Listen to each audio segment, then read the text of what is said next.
Okay, so this video is designed to show you how to deal with your photos once you've batch loaded them into the report. So you've imported your photos, you've gone through the batch add process. Now you want to go through your report and you want to look at your photos and assign them to where you want them in the report. Everybody's different. I tend to use every photo and I put them somewhere in my report, whether they're at the end of the report, in the summary, or I put them within the report, in the body of the report. Your first photo is generally, you don't do anything with it. It's always a front photo of your house. When you take general photos, a way to get them in the report without actually having to assign any information to them or tell the client what they are, you just click on Print to End.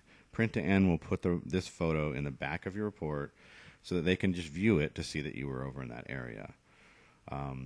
That's just like a general thing that we do with almost every report. I'll just take general photos and I'll put them all at the end. If there's a particular defect that I want to point out, I'll do that.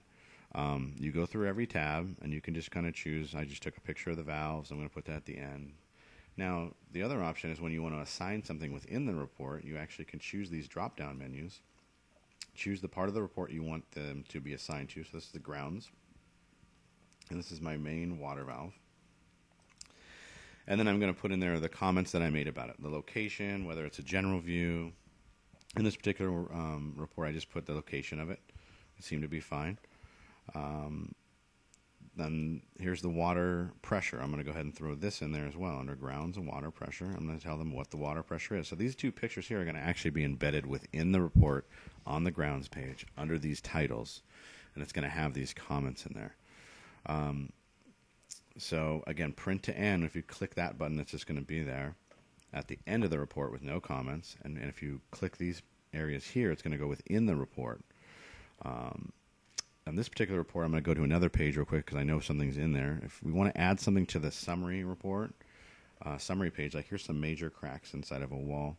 I'm going to go ahead and put in here some separation cracks. There's grounds page, fencing. And I'm going to put, notice that there's comment over separating cracks, and it tells me where. This comment is above this dotted line, so that means it's in red ink. All the other comments are going to be in black ink. So I'm going to go ahead and put this in the report because it's important. If I want to, I click on summary page like this, and the summary page will actually show this particular picture in the report and on the summary page. So when you print the summary page out, if they wanted to, this picture would be right there. Sometimes that's a good idea. Some agents like that because then they can just hand that summary page to whoever's doing the repairs. Another option that we can do with our pictures is, for example, this picture right here. This client had some stairs that was built to a deck, and I remember looking at them, but I'll see how I wrote this up. Grounds, stairs. I don't think I wrote anything in red, but now that I'm looking at this picture, I'm doing my review process. I can see this stairs definitely needs to have some handrails here. So I'm going to put on here, I'm just going to type in. You can type in whatever you want. I'm going to type in here missing handrails. And that way, this is now going to be embodied in my report. So I literally have taken something that maybe I did not put in my report correctly originally, and now I'm adding this missing handrails. What's cool about Home Inspector Pro is you can also edit the photo and add some arrows or circles. You just click on Edit, and now it automatically defaults to an arrow, and its automatic default color is yellow. You can change this. You can add text. You can do all kinds of things, so I encourage you to play around with it. But let's just say, for example, I wanted to put some arrows where I wanted those stairs. I could put an arrow there. I click once, click twice. Now my arrow's finished. You can also add text if you want. Your text, you're going to have to choose a color. I think there's only black and white. So choose carefully what the color you want to do. Oh, actually, let me choose yellow. That's great. I'll do that. And then I'm going to type my text in here. Missing, and I'm just going to do it in lowercase just to show you. Handrails. And you can make that red. You can do whatever you want. But see how it's in here now? I can put that text wherever I want. And now it's in the report on here so they don't have a question of where things are. Hit Save Image, and now that image is going to appear in the report just like that, just like you added here. So there's lots of things you can do with your report, with your photos. I'd encourage you to go through every set of photos starting at page 1. Going to every single tab, making a decision on every photo. Am I going to put it in my report? Am I going to put it at the end of the report? What am I going to do with it?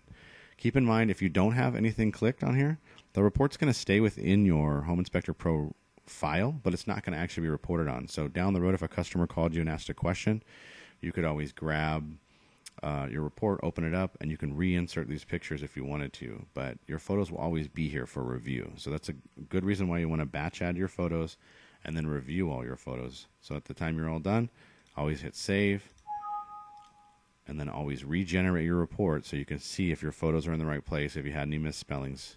You can see the video on reviewing your reports. Super important.